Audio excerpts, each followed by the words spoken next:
really a conspiracy. There are 2 weeks that I've been here teaching, and both weeks Roger was supposed to be gone, and he's not. So she says it's his way of getting me in church on Wednesday. So we'll see. Well, it did work. I grant you that. It did work. It did. So last week I realized ex post facto that I was being recorded, and so I was able to watch myself on YouTube, which is the first time in about 20 years that I've been able to watch myself speak publicly. And you learn a few things, one of which is I need to move around less. I have a tendency to be a little bit fidgety, so I have a solution for this. It's going to be perfect. It's going to work for me anyway. If you see me moving around, throw things at me, namely crumpled up $20 bills. Those would be great. They really hurt badly, I swear. I swear they do. Okay, so last week we started on what I was really led to speak about, the overriding topic of rebuilding the credibility of the Christian message. And there I am moving around again. Rebuilding the credibility of the Christian message. And essentially, it's the talking heads of Christianity that destroy the credibility that we have. It's those in public places that don't really have a biblical message yet present under the air of Christianity. And it's that coupled with some hypocrisy on an individual level. And really, that was never the way the Christian message was designed to be spread in the first place. It was not designed to set up people with their individual kingdoms and fiefdoms and whatnot. Jesus Christ obviously had the greatest opportunity of all of us to do exactly that, and he refrained from doing so. So why do we tend to do that? Well, I mean, the answer is obvious why we tend to do it, because we're human beings and we're easily led astray by the trappings of quote-unquote fame. Whether that be in a worldly circuit or in a Christian circuit, it can still get a hold of us as human beings. It's tempting.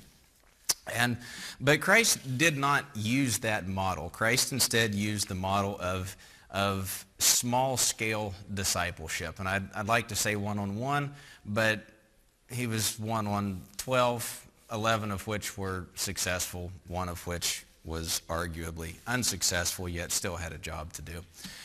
And so, obviously, we're not as skilled as Jesus Christ. We're not as knowledgeable as he. We're certainly not as powerful as he. So my argument is, why not start one-on-one for now and gradually build? I mean, it's possible that under the right circumstances, we can add to those that we are working with intensely in a discipleship relationship. And when we do that, ultimately, that is what will rebuild or reestablish the credibility of the Christian message, because Jesus Christ knew that it would be distracted by a large worldly presentation, and so he held back from it, knowing that it would detract from his true message. I argue that we need to do exactly the same. We need to get back to a situation where we are individually, you and I, working with people on a day-to-day basis to gradually and slowly grow others in the knowledge of the Lord. Let's go to the scripture that I think we finished up on was Mark chapter 8. And it's towards the end of it, verses 27 to 30. I want to read that again since it's been a week.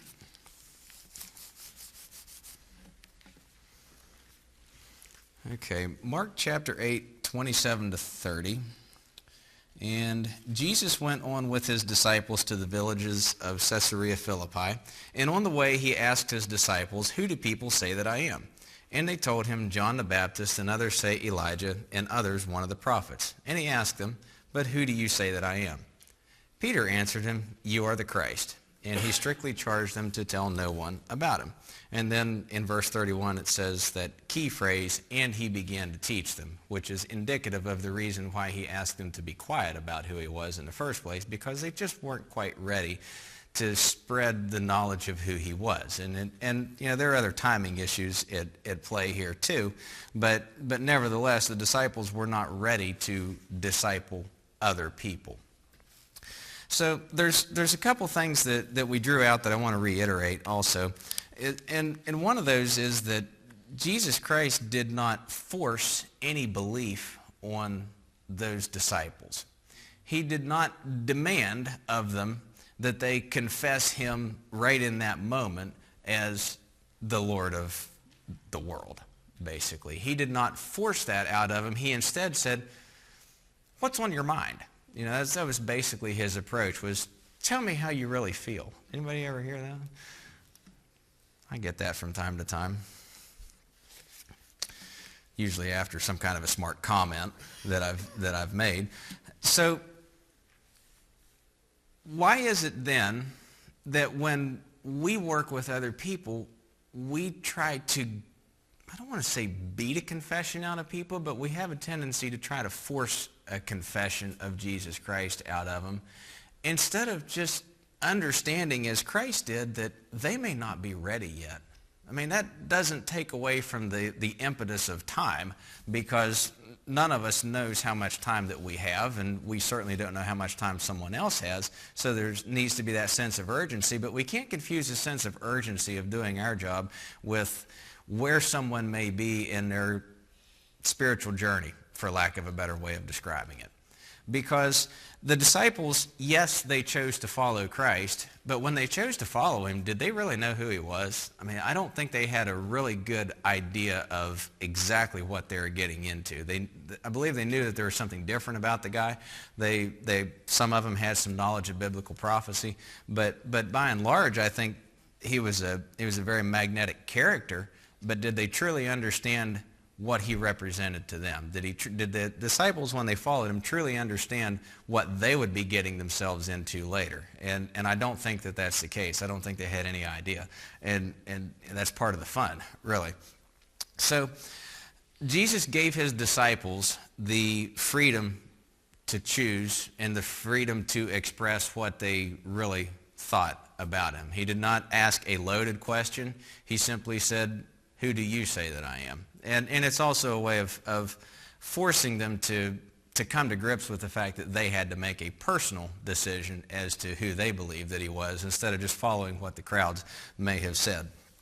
So what I see in that is that Jesus Christ had an incredible focus on individuals. He had a focus on what was in a person's heart. We don't know how many of the disciples he was talking to in this particular passage. We don't know exactly what the setting was, but it was obviously enough of an intimate setting where if somebody had something to say, they were free to speak it. And guess who spoke up? Peter. No surprises there, right? But over time, I think we can see that throughout the course of Jesus teaching his disciples that he began to lead them towards the proper conclusions. And I don't want to say it's a psychological tactic, but it's quite a bit more effective if someone reaches a decision on their own based upon their own way of thinking than they just simply respond to something that we force on them or just blatantly tell someone. Even as little kids, you know, we have kids, we have 4. They're in various stages of development. And one of them right now is Lincoln. He's going through the stage of asking questions where he obviously knows the answer to them. Okay? Don't you love that as a parent? It's just great, let me tell you. If anybody wants to deal with that, I'd be happy to, arrange that.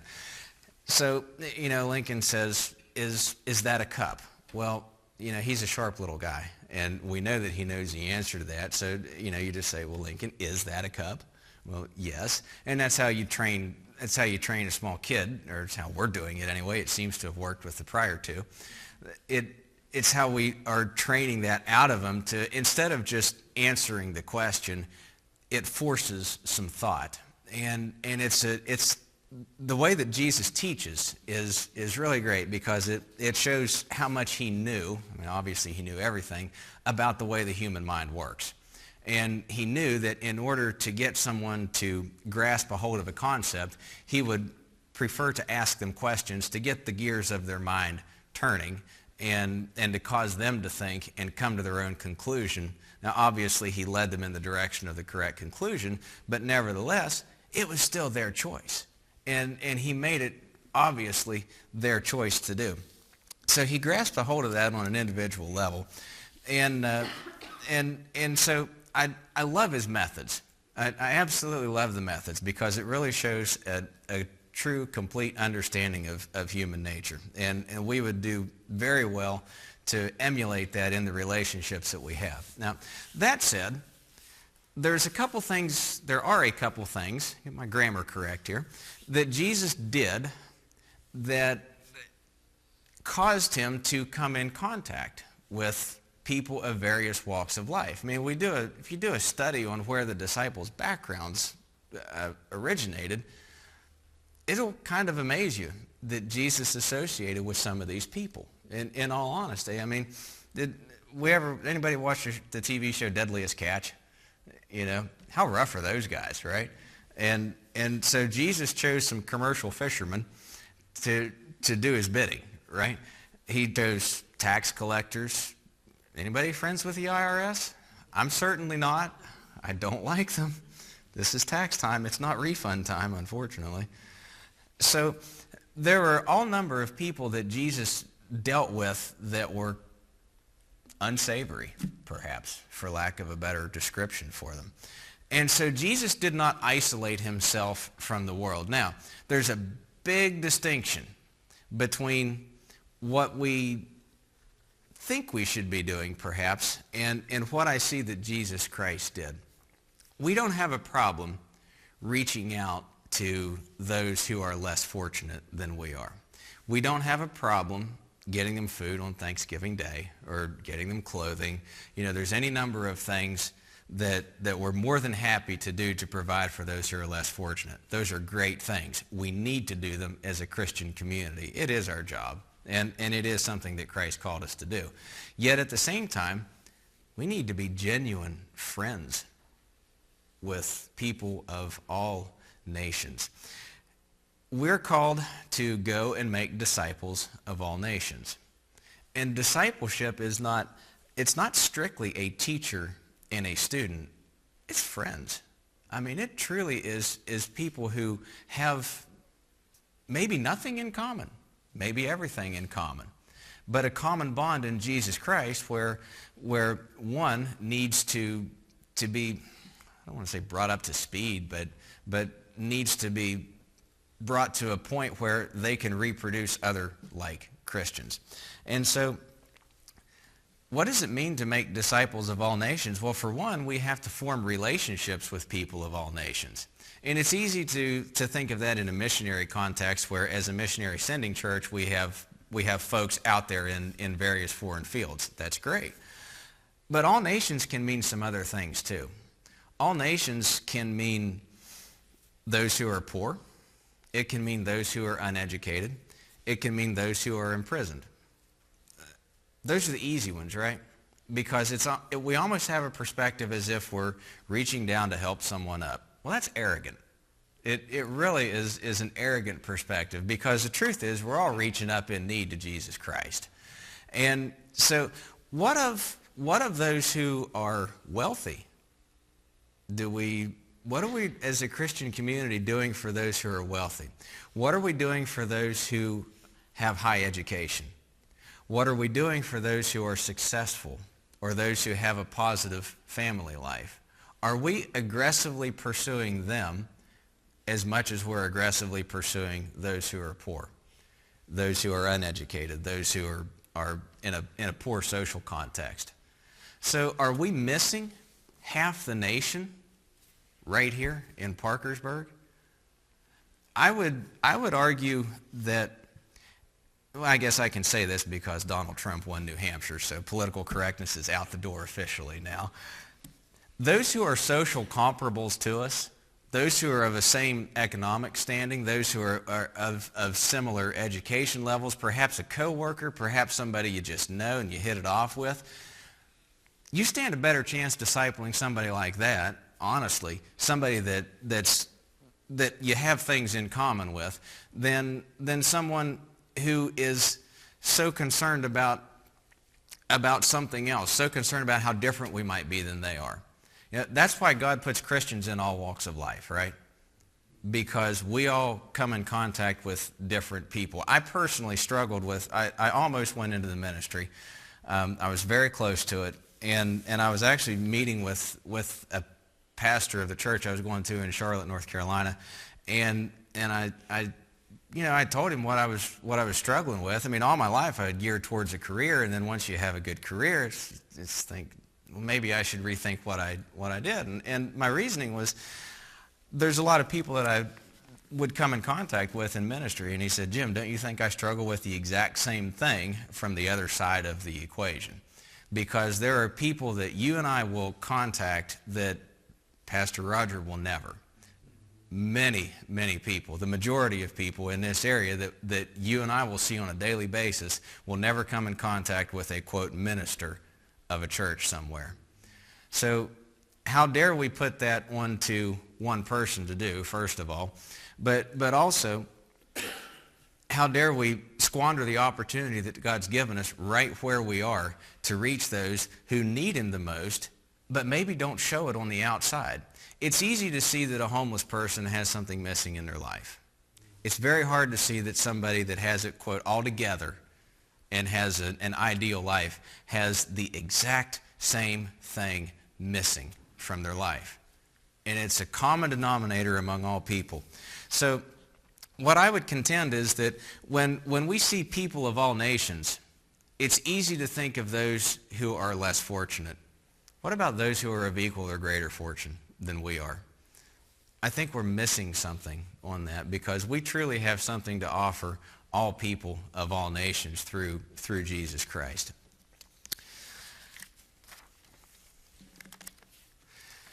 One of the other key points that I see from Jesus' methods is that he adopted what we now call, and like we have anything new, it's the train the trainer approach. Anybody in the working environment that's ever been through I'll stand back here again, smack my fingers. I don't see any $20 bills flying up here. Come on.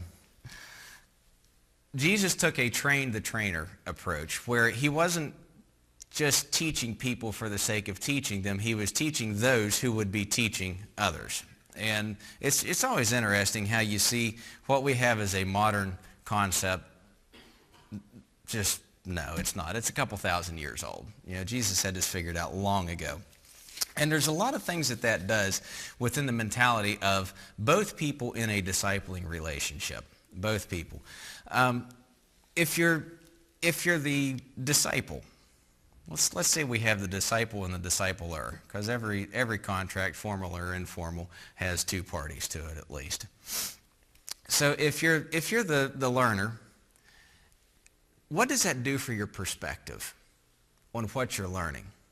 You know, as we raise kids, we endeavor to teach them things that they will need, and we explicitly structure it so that when you're raising your kids, you will be able to use these tools. What does that do to the mentality? All of a sudden, when someone's teaching me something, not just so that I know it, but because I need to be teaching it to other people who will need to be teaching it to other people, what does that do to my mentality? Well, that just screams loud and clear that it ain't just about me. And it screams loud and clear that it's about something far greater than myself that supersedes all generations and walks of life. And it simply says, I am learning this for a purpose. I am not learning this strictly for my own benefit. Yes, it will certainly have a benefit to me, but the back-ended goal of that is one of selflessness. Jesus Christ did not die for you and me to have selfish gain. He absolutely didn't do it. Yeah, there's a great benefit to knowing Christ, but it's not strictly a selfish endeavor. And it also keeps the one who's in the teaching role in discipleship, it keeps him humble too. Because if we have the perspective that this is an ongoing generational movement, well, obviously we didn't invent that. You know, as a teacher, we're not the first ones that came up with any concept. Just the whole methods of Jesus Christ completely blows away anything that we could possibly think that we invented. So when we focus on actual relational discipling of other people, because discipleship is a relationship. It is absolutely a relationship. Jesus Christ had to have the respect and the buy-in of his disciples in order for them to successfully fulfill the mission that he had given to them.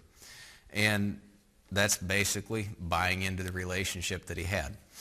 And so that relationship, does it not separate out the casual from the committed, or the cultural from the committed? I mean, it certainly did with the 12. I mean, it's very obvious that when faced with the cost of what it was going to bear in Judas's life, he wasn't willing to bear it. And we don't know that the little money that he got was really his only motivating factor. I mean, I tend to think that that was certainly motivation, but I think he may also have been pretty sharp and been looking ahead at what it was going to cost him later on in his life, and he didn't want to pay it. And obviously making the wrong decision wound up costing him his very life. But is that not what happens today? I mean, how many people do we see who make a profession of faith yet have nothing to back that up? And we certainly don't stand in judgment of that, but how many people have an outward veneer of Christianity? And I know it's not our job, but do we not wonder if that's for real? It's not our job to judge them. It's not our job to know. We can't know what's between them and the Lord. But it's really easy to say that I am one thing. It's a whole different ballgame when we try to live that. And that's where discipleship absolutely draws the dividing line. Because discipleship takes time. It takes major amounts of time. If we go to the book of James, this is the classic faith versus works passage that we're going to. It's James chapter 2 and verse 18. I think I have James in this Bible.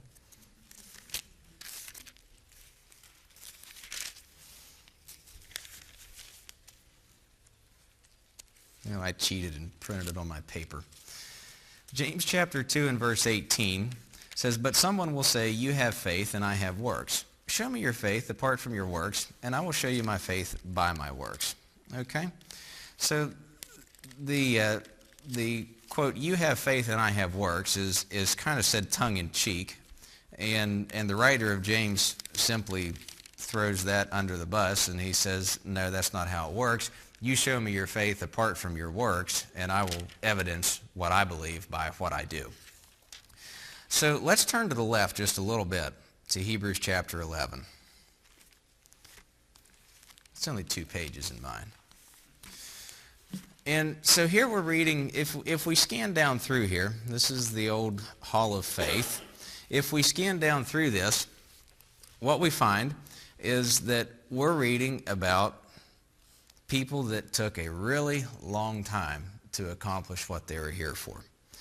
In verse 7, it says, "By faith, Noah, being warned by God concerning events as yet unseen, in reverent fear constructed an ark for the saving of his household." Did he construct the ark overnight? Not by the hardest. That was a pretty big piece of work. So it took years to do that. Verse 8 says, "By faith, Abraham obeyed when he was called to go out of a place that he was to receive as an inheritance."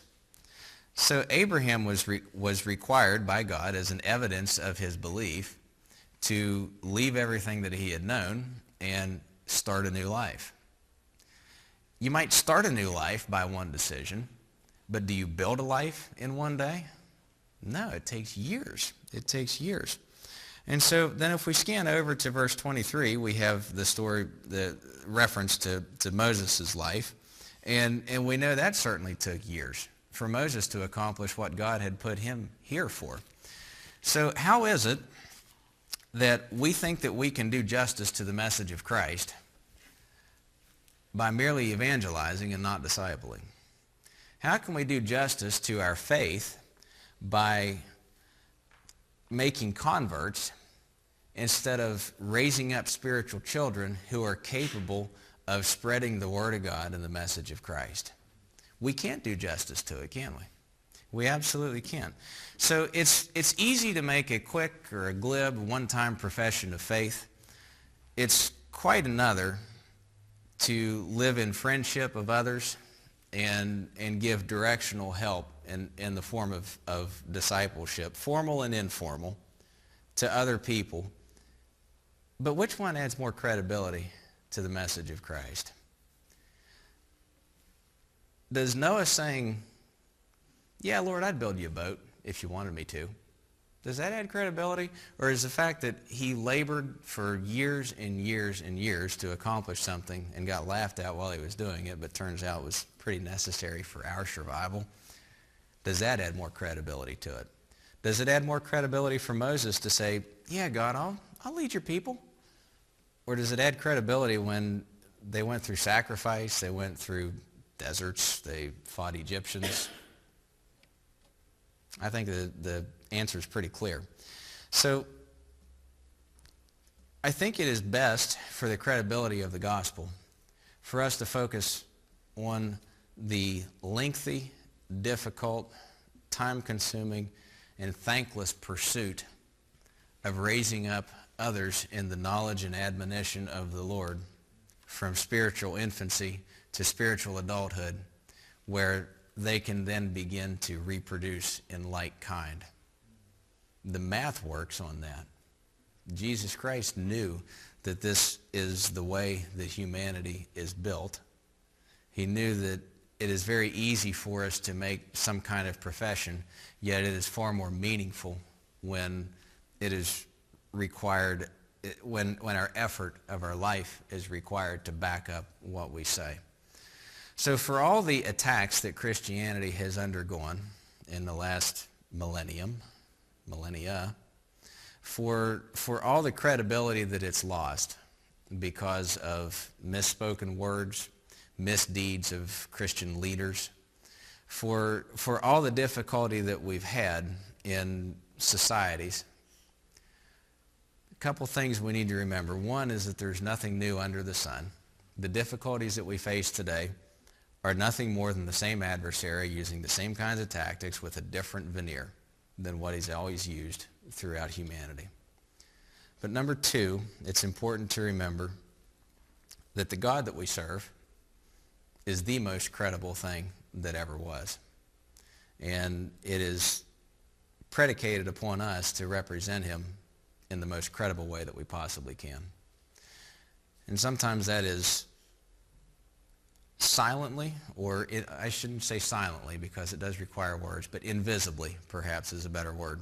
Invisibly on an individual basis with other people, leading others in the direction that Christ would have us to go. Growth is not numerical.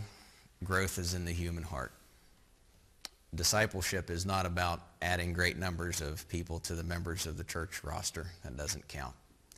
Discipleship is about knowing Christ and making Christ known. Let's pray.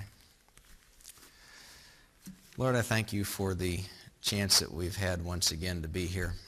And I thank you for all those who have come out today in spite of the weather.